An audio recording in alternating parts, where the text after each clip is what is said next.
New Jersey has the highest property taxes in the entire country. In 2024, the average tax bill in the state crossed $10,000 for the first time in history, and everybody just kind of nodded, like 10 grand a year for the privilege of living in a house you already own was a completely normal thing to accept. We have the highest effective rate in the country now, and we did it while the roads got worse.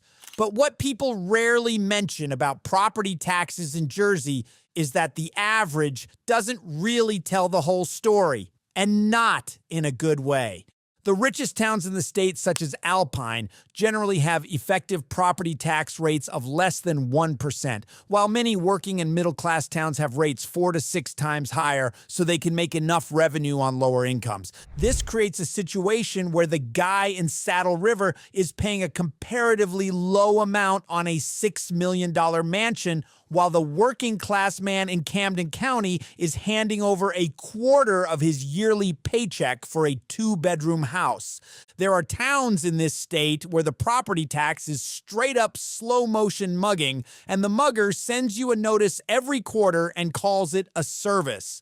So today we're covering 10 towns getting eaten alive. Not the ones with the largest bills. I'm talking about the towns where the tax is bigger than the town, where the rate is eating paychecks alive and people who did everything right are quietly getting financially digested by a system that swears it's helping them. Let's go. We're starting right at the top, with the town arguably getting eaten alive harder than anywhere else in New Jersey, the city of Orange in Essex County, sitting right between Newark and the fancier Oranges. A property tax bill here will run around $12,400 on average, while the median household income is only around $53,000. That is roughly 24%. Nearly a quarter of everything a household in Orange earns is going to property tax. Just the property tax. A quarter. Gone. And Orange used to be a hub. This was a manufacturing town, the hat-making capital of the region back in the day. Real industry, great jobs, actual reason to build all these 2-family houses in the first place. Then the industry left like it left many cities in New Jersey. And what stayed behind was the housing, the people, and a tax bill that never once acknowledged the economy had changed underneath it. The people paying the highest share of their income in property tax in all of New Jersey are not the rich. It's people in places such as Orange. This is a system working exactly the way it was built. It's just that nobody wants to say who it was built to work for. This next one flies completely under the radar because it's so small nobody outside of Passaic County knows it's there. Prospect Park is a borough of about half a square mile, essentially swallowed whole by Paterson on almost every side, with a big, tight-knit immigrant community packed into almost no land, effective property tax rate of around 5.5%. Roughly $12,000 in tax on a household income around $70,000. And it's the same brutal engine that eats every small, dense town on this list. Half a square mile, no room for a mall or an office park or a factory to help carry the tax burden, so it all lands on homeowners who are working families, not large corporations. 12 grand a year on 70 grand of income is the number that decides whether the kid gets the after-school thing, whether the family takes the trip, whether anybody ever gets ahead. Prospect Park is a town doing everything a community is supposed to do. People rooted, people raising families 3 houses down from their own parents, and the reward for all that stability is a tax bill sized for a town twice as rich. Number 3 is Irvington, right up against Newark. Effective property tax rate over 6%.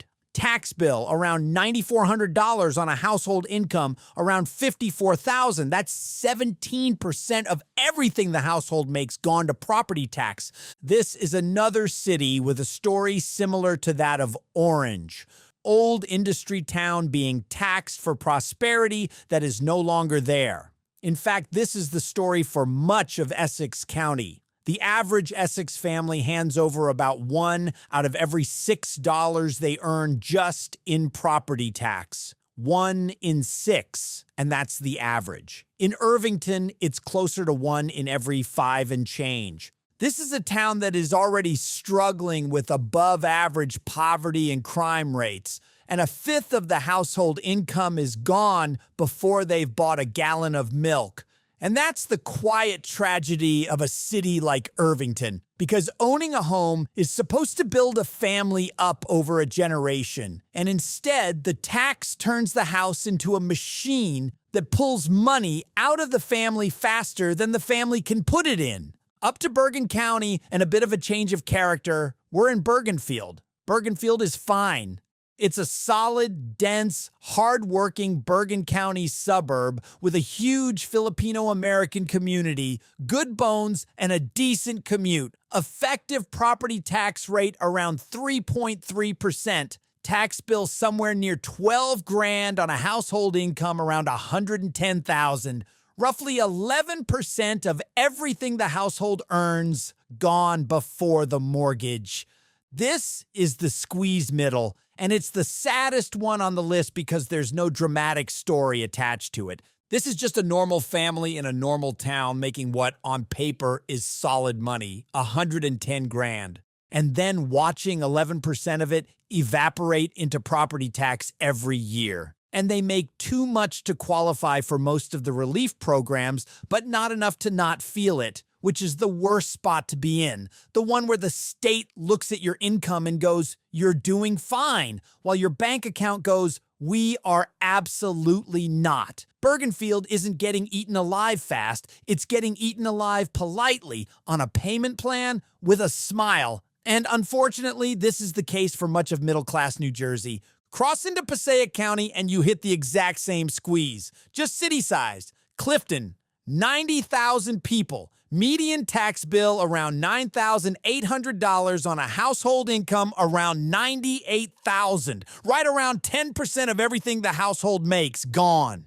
This is not some tiny broke borough with nothing else to tax. Clifton has businesses, Clifton has the Route 3 corridor, Clifton has a commercial base half these other towns would kill for, and it still drops a nearly $10,000 bill on regular middle-class families because the tax rate sits up near 5.8%, and the homes are worth just enough to make that number hurt. And then, because the universe has a sense of humor, Clifton went and did a citywide revaluation, which is the single scariest word a middle-class Jersey homeowner can hear, because a reval means the town finally catches up your assessment to what your house is actually worth in this insane market, and your bill gets launched into the stratosphere. You didn't do anything. You didn't renovate. You didn't add a wing. You just owned a normal house in a normal city while the market went nuts around you. And the reward is a property tax bill that makes it real clear the middle class in New Jersey isn't a group the state serves. It's a group the state farms. And now the script flips a bit. Because now we're heading to some towns that look on paper like they're doing well for themselves while homeowners quietly fight a battle with an ever-inflating yearly bill. Welcome to Montclair, the Brooklyn of New Jersey, the town where every third person works in media, where the film festival gets Stephen Colbert to moderate, where the houses are stunning and the downtown is walkable and everybody's very proud of how progressive and diverse and creative it all is. Tax bills around $21,600 on incomes around $150,000, around 15%. Montclair is the purest house-rich, cash-poor trap in the whole state because Montclair is a town whose entire brand is the houses. You move here for the enormous, characterful, 100-year-old home with the wraparound porch, and the price of admission is a property tax bill that would cover a nice car payment on a second nice car you also don't have. And these are the people the state's tax system supposedly works for, high earners and high-value homes, exactly the demographic New Jersey is desperate to keep from bolting to Pennsylvania. And even they are sitting in their beautiful Montclair kitchens going $21,000 for this again. When your tax system makes the people who love their town start doing the math on a move to Florida, the system isn't taxing wealth. It's taxing loyalty. And right up the hill sits its twin, South Orange. Home of Seton Hall, home of some of the prettiest Victorian housing stock in North Jersey. Home of the exact NYC commuter who tells you at a party that they found so much more space out here. Tax bills in South Orange run around $22,000 on a household income around $173,000, which is about 13%. And I know what you're thinking. 173 grand a year, 22 grand in taxes, cry me a river, right? But $22,000 a year in property tax is $1,800 a month, every month forever, on top of the mortgage. These are people doing objectively well, living in a beautiful home that comes with a second mortgage-sized payment that never ends, never builds equity, and never goes away. It just goes up. They basically adopted a very expensive stone dependent that files no taxes of its own and needs a new roof. Not easy to do if you're not a very wealthy individual. South Orange is gorgeous. It's also the kind of place where people making six figures bite their fingernails at the kitchen table and wonder how the hell they still feel broke. Heading down to Camden County, and now we get stupid. Woodland is a borough that is 2/10 of a square mile. That's the whole town. You could jog across it during a commercial break. Roughly 3,000 people packed into a footprint smaller than some parking lots, sitting right up against Camden. And the effective tax rate here is around 4.3% on one of the poorest little boroughs in the state. This is a dense, working-class, heavily immigrant community. People grinding at jobs that do not pay North Jersey money in a town with basically no commercial tax base because there's no room for one because it's 2/10 of a square mile. There's no office park, no mall paying the freight, no giant corporate campus quietly covering half the school budget so the homeowners don't have to. It's just the houses, and when it's just the houses pay for everything, which means the people least able to carry a town on their backs are the only ones holding it up.